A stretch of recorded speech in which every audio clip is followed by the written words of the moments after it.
Simak tips dan triknya sampai selesai agar kamu bisa lolos seleksi P3K dengan mudah. Untuk mengetahui kemampuanmu dari soal-soal ini, silahkan catat sendiri total jawaban yang benar dan yang salah. Soal nomor 1.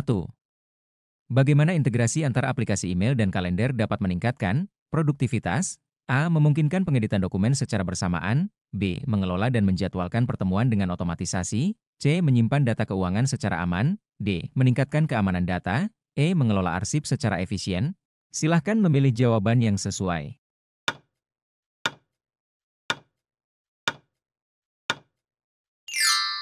Jawabannya adalah B. Mengelola dan menjadwalkan pertemuan dengan otomatisasi. Jawaban B. Karena integrasi antara aplikasi email dan kalender memungkinkan otomatisasi dalam mengelola dan menjadwalkan pertemuan, sehingga memudahkan penjadwalan dan pengingat yang lebih efisien dalam aktivitas harian. Soal nomor 2. Apa yang menjadi fokus utama dari prinsip pelayanan prima dalam konteks pelayanan publik? A. Menyediakan layanan yang hanya untuk pelanggan VIP. B. Mengutamakan kepuasan pelanggan dan efisiensi. C. Mengurangi biaya operasional. D. Memperpanjang waktu pelayanan. E. Mengabaikan umpan balik pelanggan. Silahkan memilih jawaban yang sesuai.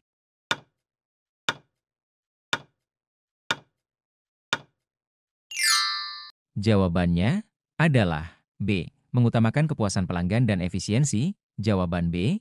Karena prinsip pelayanan prima berfokus pada kepuasan pelanggan dan efisiensi dalam memberikan layanan untuk memastikan pelayanan yang berkualitas, tinggi, dan efektif.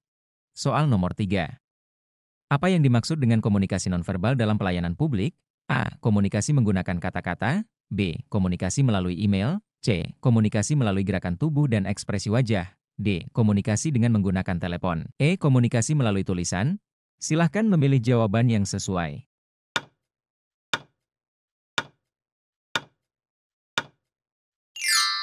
Jawabannya adalah C. Komunikasi melalui gerakan tubuh dan ekspresi wajah. Jawaban C. Karena komunikasi nonverbal mencakup penggunaan gerakan tubuh, ekspresi wajah, dan bahasa tubuh lainnya yang berperan penting dalam menyampaikan pesan dan membangun hubungan dengan pelanggan. Soal nomor 4.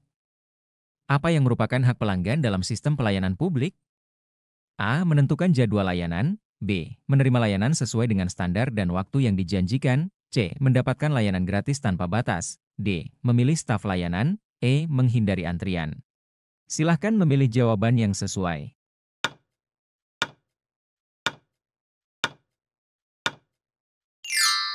Jawabannya adalah B. Menerima layanan sesuai dengan standar dan waktu yang dijanjikan. Jawaban B. Karena pelanggan berhak menerima layanan yang sesuai dengan standar dan waktu yang dijanjikan untuk memastikan pengalaman layanan yang memuaskan. Soal nomor 5. Apa tujuan utama dari pengelolaan antrian dalam pelayanan publik? A. Mengurangi jumlah pelanggan. B. Memperpanjang waktu tunggu. C. Mengatur dan mengoptimalkan proses layanan. D. Menambah biaya operasional. E. Mengurangi komunikasi antara staf dan pelanggan. Silahkan memilih jawaban yang sesuai.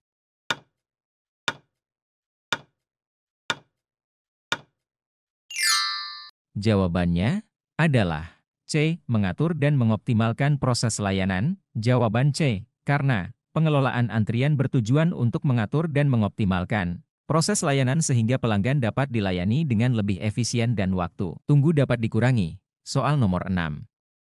Bagaimana teknologi dapat mempengaruhi sistem pelayanan publik? A. Mengurangi kualitas interaksi dengan pelanggan. B. Mempercepat proses pelayanan dan meningkatkan efisiensi. C. Mengurangi transparansi dalam proses layanan. D. Meningkatkan kompleksitas layanan. E. Menghambat akses informasi. Silahkan memilih jawaban yang sesuai.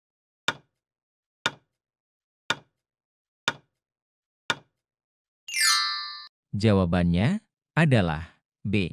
Mempercepat proses pelayanan dan meningkatkan efisiensi. Jawaban B. Karena teknologi dapat mempercepat proses pelayanan dan meningkatkan efisiensi dengan menyediakan alat dan sistem yang mempermudah administrasi, pengelolaan data, dan interaksi dengan pelanggan. Soal nomor 7. Apa definisi sistem informasi manajemen, SIM? A. Sistem yang digunakan untuk mengelola inventaris kantor. B. Sistem yang mengintegrasikan perangkat keras dan perangkat lunak untuk mendukung proses pengambilan keputusan. C. Sistem yang digunakan untuk komunikasi antar tim. D. Sistem yang mengelola anggaran keuangan. E. Sistem yang menyimpan arsip dokumen. Silahkan memilih jawaban yang sesuai.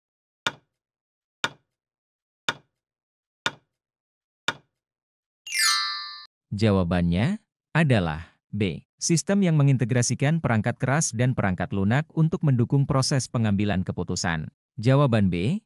Karena sistem informasi manajemen, SIM, adalah sistem yang mengintegrasikan perangkat keras, perangkat lunak, data, dan prosedur untuk mengumpulkan, memproses, dan menyajikan informasi yang mendukung pengambilan keputusan dalam organisasi. Soal nomor 8. Apa fungsi utama dari sistem informasi manajemen dalam organisasi?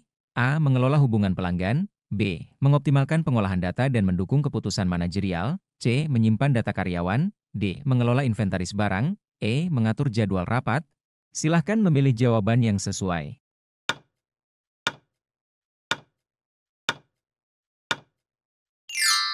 Jawabannya adalah B. Mengoptimalkan pengolahan data dan mendukung keputusan manajerial. Jawaban B. Karena fungsi utama SIM adalah mengoptimalkan pengolahan data untuk menghasilkan informasi yang akurat dan relevan guna mendukung pengambilan keputusan manajerial.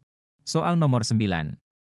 Komponen utama dari sistem informasi manajemen meliputi A. Hardware, software, data, prosedur, dan manusia. B. Dokumen, spreadsheet, email, dan kalender. C. Jaringan, aplikasi, dan printer. D. Kamera, sensor, dan alat ukur.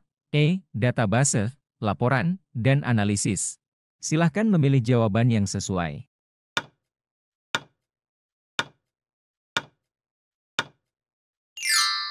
Jawabannya adalah A. Hardware, software, data, prosedur, dan manusia.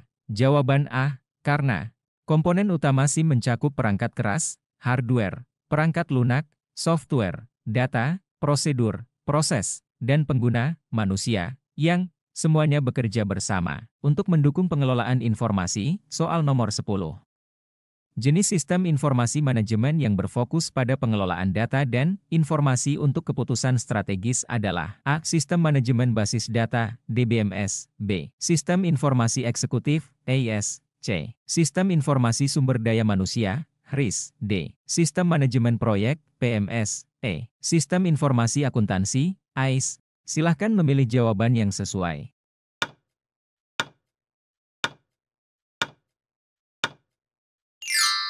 Jawabannya adalah B. Sistem Informasi Eksekutif (AIS). Jawaban B. Karena Sistem Informasi Eksekutif (AIS) dirancang untuk memberikan informasi strategis yang mendukung keputusan manajerial tingkat tinggi. Soal nomor 11. Dalam administrasi perkantoran, sistem informasi manajemen dapat digunakan untuk A. Menyusun anggaran. B. Mengelola dokumen dan alur kerja. C. Meningkatkan kemampuan presentasi. D. Menyaring email spam. E. Mengatur jadwal rapat sosial. Silahkan memilih jawaban yang sesuai.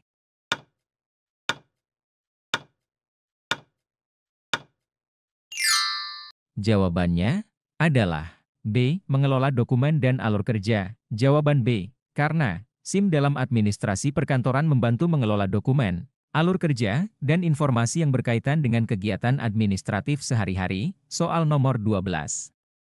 Salah satu manfaat penggunaan sistem informasi manajemen dalam administrasi perkantoran adalah A. Mengurangi biaya operasional secara langsung. B. Meningkatkan efisiensi dan akurasi dalam pengolahan data. C. Mengurangi kebutuhan akan perangkat keras. D. Mengelola komunikasi eksternal. E. Meningkatkan kreativitas desain grafis.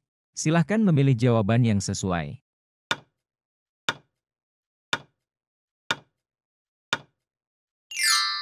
Jawabannya adalah B. Meningkatkan efisiensi dan akurasi dalam pengolahan data. Jawaban B. Karena SIM meningkatkan efisiensi dan akurasi dalam pengolahan data dengan otomatisasi proses administratif dan pengelolaan informasi. Soal nomor 13. Sistem informasi manajemen yang dirancang untuk mengintegrasikan berbagai proses bisnis dalam satu platform disebut A. Enterprise Resource Planning, ERP. B. Customer Relationship Management, CRM. C. Supply Chain Management, SCM. D. Decision Support System, DSS. E. Knowledge Management System, KMS. Silahkan memilih jawaban yang sesuai.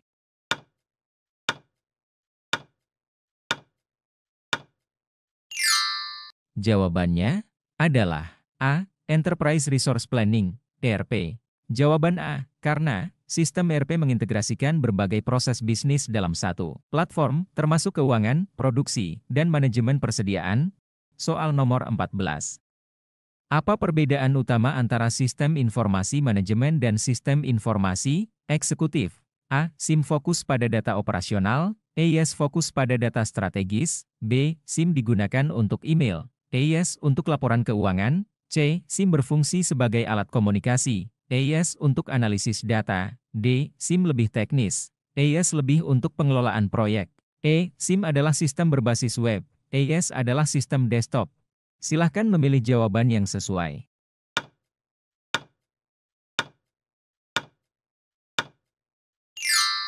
Jawabannya adalah A. SIM fokus pada data operasional, EIS fokus pada data strategis. Jawaban A. Karena sistem informasi manajemen, SIM, berfokus pada pengelolaan data operasional sehari-hari, sementara sistem informasi eksekutif, EIS, lebih fokus pada data strategis untuk keputusan tingkat tinggi. Soal nomor 15. Salah satu contoh penggunaan sistem informasi manajemen dalam administrasi perkantoran adalah A. Sistem pengolahan transaksi penjualan. B. Aplikasi pengeditan video. C. Sistem manajemen hubungan pelanggan. D. Alat pemantauan keamanan. E. Aplikasi penyimpanan cloud. Silahkan memilih jawaban yang sesuai.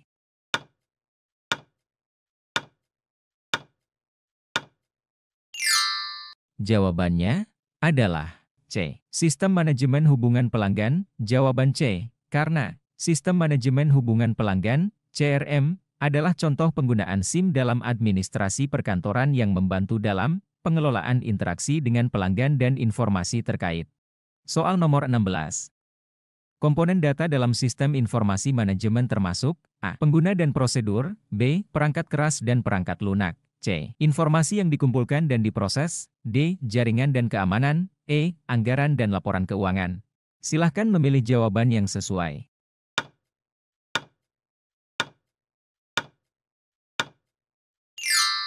Jawabannya adalah C. Informasi yang dikumpulkan dan diproses. Jawaban C. Karena komponen data dalam SIM mencakup informasi yang dikumpulkan, diproses, dan digunakan untuk menghasilkan laporan dan mendukung pengambilan keputusan. Soal nomor 17. Prinsip keamanan informasi yang mengharuskan data hanya dapat diakses oleh individu yang memiliki otorisasi adalah A. Kerahasiaan. B. Integritas. C. Ketersediaan. D. Autentikasi. E. Non-repudiasi. Silahkan memilih jawaban yang sesuai.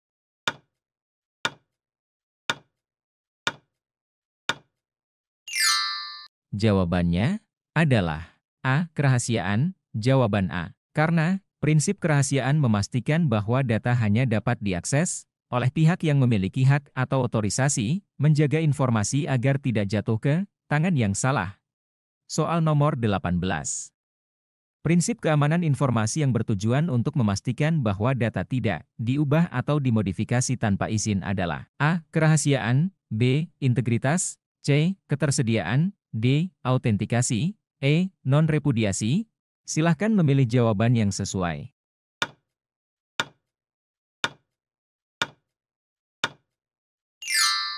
Jawabannya adalah B. Integritas. Jawaban B. Karena prinsip integritas memastikan bahwa data tetap akurat dan konsisten, serta tidak diubah tanpa izin, menjaga keaslian informasi. Soal nomor 19. Teknik yang digunakan untuk mengenkripsi data sehingga hanya dapat dibaca oleh pihak yang memiliki kunci dekripsi yang benar adalah A. Firewall. B. Antivirus. C. Enkripsi. D. Backup. E. Autentikasi. Silahkan memilih jawaban yang sesuai.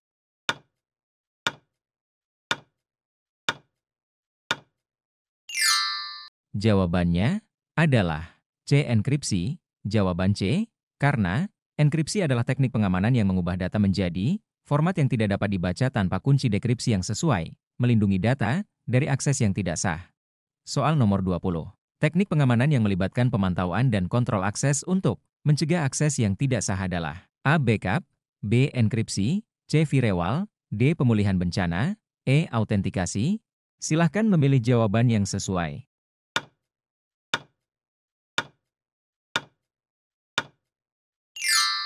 Jawabannya adalah C. Firewall. Jawaban C. Karena, firewall berfungsi untuk memantau dan mengontrol lalu lintas, jaringan, mencegah akses yang tidak sah ke sistem dan data. SIM manajemen, SIM, adalah sistem yang mengintegrasikan perangkat keras, perangkat lunak, data, dan prosedur untuk